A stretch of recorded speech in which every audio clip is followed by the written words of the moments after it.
Hello students, आप सभी का स्वागत है हमारे चैनल बोर्ड सॉल्यूशन पे। आज के इस वीडियो में हम छत्तीसगढ़ माध्यमिक शिक्षा मंडल रायपुर द्वारा जारी असाइनमेंट कक्षा 12वीं के असाइनमेंट नंबर सेकंड है रसायन शास्त्र यानी केमिस्ट्री का। ठीक है, तो सितंबर माह के केमिस्ट्री के जो यहाँ पर आपको दिए गए हैं सारे क्वेश्चंस के आंसर आज के इस वीडियो में हम देखेंगे, जो आपका असाइनमेंट नंबर सेकंड है। चलिए शुरुआत करते हैं क्वेश्चन की, किस प्रकार से आपको क्वेश्चन देखे गए हैं यहाँ पर। और सबसे पहले चैनल पर नए हो तो चैनल को सब्सक्राइब करना बिल्कुल भी ना भूलें, जिससे कि आपको सारे विषयों के असाइनमेंट कंप्लीट रूप से मिल सके। क्लास 10th और 12th के जितने भी असाइनमेंट है सारे असाइनमेंट कंप्लीट हो चुके हैं और चैनल पे अपलोड हो चुके हैं, जाकर आप सारे देख सकते हैं। साथ ही इसकी पीडीएफ आप किस प्रकार से डाउनलोड कर सकते हैं, इसकी पीडीएफ के लिए आपको गूगल पे सर्च करना होगा www.boardjanकारी.com, जिससे आपको सभी विषयों की पीडीएफ मिल जाएगी, क्लास 10th और क्लास 12th दोनों सब्जेक्ट्स की। चलिए देख लेते हैं इसके आंसर्स को। आंसर देखने से पहले वीडियो को लाइक कर दीजिए और चैनल को सब्सक्राइब। चलिए शुरुआत करेंगे।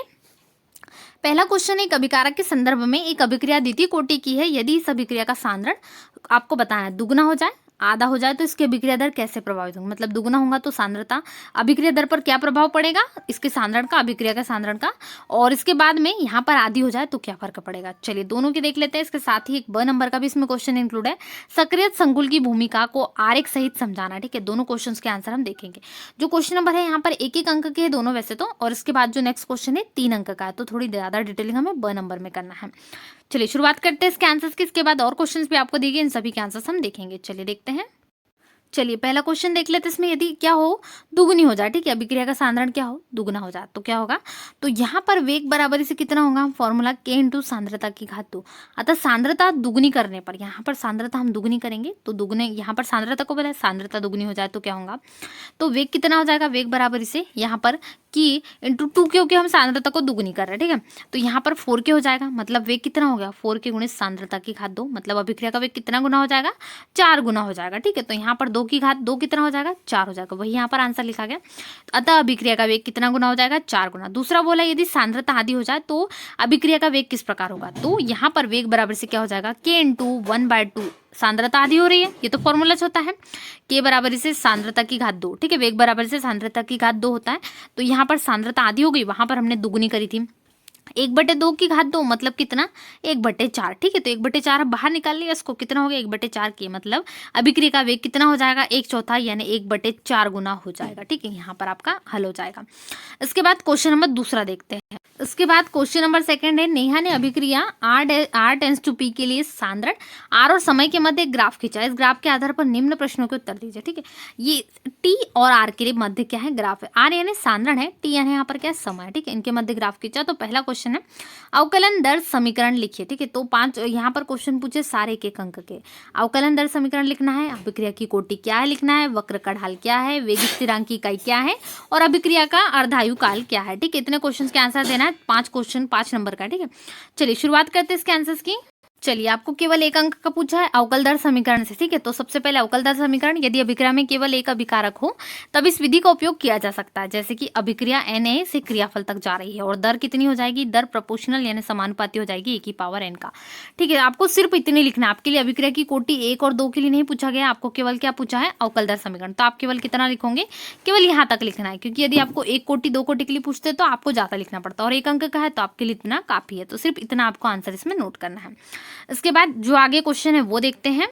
चलिए इसके बाद आपको अभिक्रिया की कोटि बोला गया, यानी ऑर्डर ऑफ रिएक्शन कहा गया। ठीक है, तो आपको एक अंक में है तो छोटा सा इसकी परिभाषा लिखना है। तो क्या होगा, किसी अभिक्रिया के वेग नियम व्यंजक में प्रयुक्त सांद्रताओं के घातांकों का योग उस अभिक्रिया की कोटि कहलाता है। ठीक है, क्या कहलाता है, अभिक्रिया की कोटि। कोटि क्या हो सकती है, 0, 1, 2, 3 अथवा भिन्नात्मक भी हो सकती है, यानी अंश बटे हर वाली भी हो सकती है, या फिर जो हम भिन्न में लिखते हैं वो, अथवा अभिक्रिया की कोटि अभिकारकों के कुल अणुओं की संख्या होती है जो सांद्रता को प्रभावित करती है। ठीक है, क्योंकि एक अंक में है तो ज्यादा हम डिटेलिंग नहीं लिखेंगे। ठीक है, तो यहाँ पर आपका एक अंक का इतना हो जाएगा, अवकल दर समीकरण जितना मैंने बताया उतना ही लिखना है, आपको एक्स्ट्रा उसमें नहीं लिखना है, ये दूसरा हो जाएगा। इसमें भी आपको सिर्फ इतने पॉइंट नोट करना है। चलिए इसके बाद में इसमें सिंपल सा है, वक्र का ढाल क्या है आपको पूछा। तो यहाँ पर क्या है, वक्र का ढाल -K सांद्रता रैखिक रूप से घटती है। ये किसके कारण होता है, वक्र के ढाल के कारण। यहाँ पर देखिए जो वक्र का ढाल होता है इस प्रकार से, तो ये सब कुछ इसी के कारण होता है। ठीक है, जो हमने यहाँ पर सांद्रण और किसके समय के मध्य देखा। फिर चौथा है वेग स्थिरांक की इकाई क्या है। तो वेग स्थिरांक की इकाई दर बराबरी से KR, मतलब K बराबर से दर बटे R। ठीक है, R यानी यहाँ पर सांद्रता है, और dx/dt मतलब कितना, अपॉन में 1। अतः यहाँ पर क्या क्या क्या निकल जाएगा, mole litre inverse second inverse, ठीक है। यहाँ पर समय की इकाई सेकंड है और मोल लीटर इनवर्स यहाँ पर दर की हो जाएगी, ठीक है। इतना आपको वेग स्थिरांक की इकाई लिखना है और वक्र का ढाल लिखना है। इसके बाद दूसरा क्वेश्चन है वो देख लेते हैं। इसमें अगला क्वेश्चन लास्ट है 5वां। अभिक्रिया का केवल अर्धायुकाल किसे कहते हैं ये लिखना है। तो वह समय जिसमें अभिकारक की सांद्रता का मान प्रारंभिक सांद्रता से आधा रह जाता है उसे उस अभिक्रिया का अर्धायुकाल कहते हैं। क्योंकि एक एक अंक में तो ज्यादा डिटेलिंग नहीं करना है, लेकिन फिर भी आपको ऐसा लगता है कि इसमें और की जा सकती है तो आप इसमें और चीजों को ऐड कर सकते हैं, ठीक है। अभिक्रिया का अर्धायुकाल को और समझा दीजिए तो इतना इसमें ऐड हो जाएगा। चलिए जो सेकंड क्वेश्चन है वो देख लेते हैं। तो जो हमारा क्वेश्चन नंबर फर्स्ट है उसका ब छूटा हुआ है, ठीक है। अभिक्रिया की संकुलित यहाँ पर ऊर्जा पूछा है तो वो हमारा छूटा है, तो वो देख लेते क्या होता है। ऊर्जा अवरोध के शिखर पर स्थित उच्चतम ऊर्जा वाले अणु सक्रियत संकुल कहलाते हैं। किसी अभिक्रिया के संपन्न होने के लिए सक्रियत संकुल का बनना आवश्यक है, तक कोई अभिक्रिया निम्न पदों द्वारा संपन्न होती है, ठीक है। ये कौन सा क्वेश्चन देख रहे हैं हम। क्वेश्चन नंबर फर्स्ट में एक ब पूछा गया आपको, जो मैं यहाँ पर बताना भूल गई थी, मतलब यहाँ पर सक्रियत संकुल ऊर्जा, ठीक है, वो देख रहे हैं यहाँ पर जो आपको पूछा था। तो ये हम आंसर देख रहे हैं क्वेश्चन नंबर ब का। इसमें यहाँ पर किस प्रकार से संपन्न होती है। अभिकारक जो होता है यहाँ पर क्या आ जाएगा, अभिकारक सक्रिय संकुल और उत्पाद किस प्रकार से बनता है। देखिए कुछ इस प्रकार से आपके समीकरण हो जाएंगे। यहाँ पर आपको लिख लेना अभिकारक सक्रिय संकुल और उत्पाद। ये अभिकारक जो ए बी है और जो हमारा सक्रिय संकुल है वो कुछ इस प्रकार से बन रहा है, और यहाँ पर ए इंटू बी बी, ठीक है, ये उत्पाद बन जाएगा। ये आपका इतना आंसर हो जाएगा। इसमें आप चाहें तो कुछ इस प्रकार से भी लिख सकते हैं, चाहे आप यदि और डिटेलिंग करना चाहते हैं, आपको लगता है इसमें हमें और नंबर मिल सकते हैं, तो यहाँ पर उत्पाद संकुल जो है, सक्रिय संकुल कैसा होता है, सक्रिय अणु के पास जो संपूर्ण ऊर्जा होती है वह देहली ऊर्जा कहते हैं, ठीक है। देहली ऊर्जा युक्त अणु तुरंत ही उत्पाद संकुल या सक्रिय संकुल जिसे जो हमें पूछा गया, ठीक है, इसकी भूमिका बताना था। जो अत्यधिक क्रियाशील होता था यह अपघटित होकर उत्पाद अणु में बदल जाता है, तो यह संभवतः अभिकारक में भी बदल सकता है, जो अभिक्रिया की परिस्थितियों पर निर्भर करता है। यहाँ पर आप लिख सकते हैं जो आपको यहाँ पर वो लिखना है या ये दोनों नहीं लिखना है, ठीक है। ये लिख सकते हैं यदि आप लिखना चाहते हैं तो, या फिर पहले वाला जो मैंने बताया बिल्कुल इसी प्रकार से सक्रिय संकुल, ये क्वेश्चन है तो दोनों सेम है। आपको जो अच्छे से आ रही है वो लिख लीजिए, ठीक है। अभिक्रिया कारक है, सक्रिय संकुल है और उत्पाद है। इसको आप ये आरेख की सहायता से समझ सकते हैं। इतना आपको इसमें नोट कर लेना है, या फिर चाहे तो यहाँ पर और थोड़ा सा ये चित्र आपको बनाना जरूरी है, ठीक है। इतना चित्र आपके क्वेश्चन नंबर सेकंड में बनना चाहिए। ये चित्र हो जाएगा अभिकारक सक्रिय संकुल। इसमें बहुत अच्छे तरीके से डिफाइन किया गया है सक्रिय संकुल को। इससे अभिक्रिया की आप देख सकते हैं सक्रियण ऊर्जा, अभिक्रिया की ऊर्जा, उत्पाद ऊर्जा, अवरोध, ये सारी चीजें इसमें दी गई है। तो ये चित्र को बनाना बिल्कुल भी ना भूले, ये चित्र जरूर रेड करें। ये क्वेश्चन हम कौन सा आंसर देख रहे हैं, क्वेश्चन नंबर फर्स्ट का ब का आंसर देख रहे हैं, ठीक है। इसको ज्यादा आपको अच्छे से कंप्लीट करना है। जो मैंने पहले बताया वो डिटेलिंग कर दीजिए। इसमें आपको डिटेलिंग ज्यादा नहीं करना है, बस इतना चित्र बनाना जो अभी मैंने डिटेलिंग बताई वो या पहले बताई वो, ठीक है, इतना आप लिख लेंगे। चलिए आगे देखते हैं और क्वेश्चन। चलिए इसका लास्ट यहाँ पर क्वेश्चन नंबर 3 है, गैसों का ठोसों पर अधिशोषण के लिए दाब का प्रभाव बताइए। और यहाँ पर उच्च निवृत्ति हेतु अधिशोषण के अनुप्रयोगों का वर्णन कीजिए। चलिए उत्तर देखेंगे इसका। तो किसी पदार्थ के पृष्ठ पर किसी अन्य पदार्थ के अणुओं का आकर्षित होना तथा उस पर बने रहने की परिघटना को अधिशोषण कहते हैं, ठीक है। दाब का प्रभाव, गैसों के अधिशोषण से उनका क्या होता है, दाब घटता है। अब इसके नियमानुसार हम जब दाब में वृद्धि करें, यहाँ पर आपको क्या लिखना, दाब में वृद्धि की जाती है तब स्थिर ताप पर अधिशोषण और दाब के मध्य समतापी वक्र बनता है, ठीक है। इसी को समतापी वक्र कहते हैं जो स्थिर ताप और अधिशोषण के मध्य बनता है। संतृप्त दाब P टेंड्स टू PS यहाँ पर अधिशोषण पर दाब का प्रभाव उच्च कोटि की निर्वात उत्पन्न करने में होते हैं, ठीक है। जिस पात्र में निवृत्ति चाहिए उसे निर्वात पंप से जोड़कर जितनी रिक्तता संभव हो प्राप्त कर ली जाती है। इसके बाद उसे क्या किया जाता है, कम ताप पर ठंडा किया गया चारकोल डालते हैं जो पात्र में शेष वायु, यहाँ पर वायु लिखना है, वायु, नमी, धूल के कणों आदि का अधिशोषण कर लेता है। निवृत्ति उत्पन्न हो जाती है और नमी दूर करने में और आर्द्रता को नियंत्रित करने के लिए इसका हम क्या करते हैं, उपयोग करते हैं। सिलिका जेल, एल्यूमिना जैसे कुछ यौगिकों में जलवाष्प की अविशोषित करने का गुण होता है, तो इनको उपयोग क्या होता है, वातावरण की नमी दूर करने में और आर्द्रता को नियंत्रित करने के लिए हम करते हैं।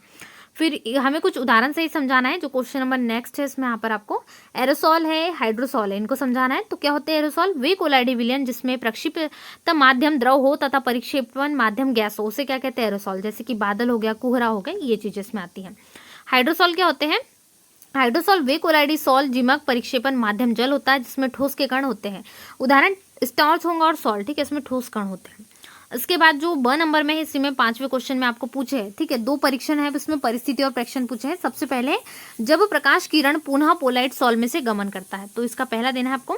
तो जब प्रकाश की किरण कोलाइडी विलयन से गुजारी जाती है प्रकाश का प्रकीर्णन देखा जाता है। इसे टिंडल के प्रभाव के नाम से जाना जाता है। इससे किरण क्या होती है, प्रकाशित होती है, तो सीधे से ये टिंडल प्रभाव के बारे में बताया गया है।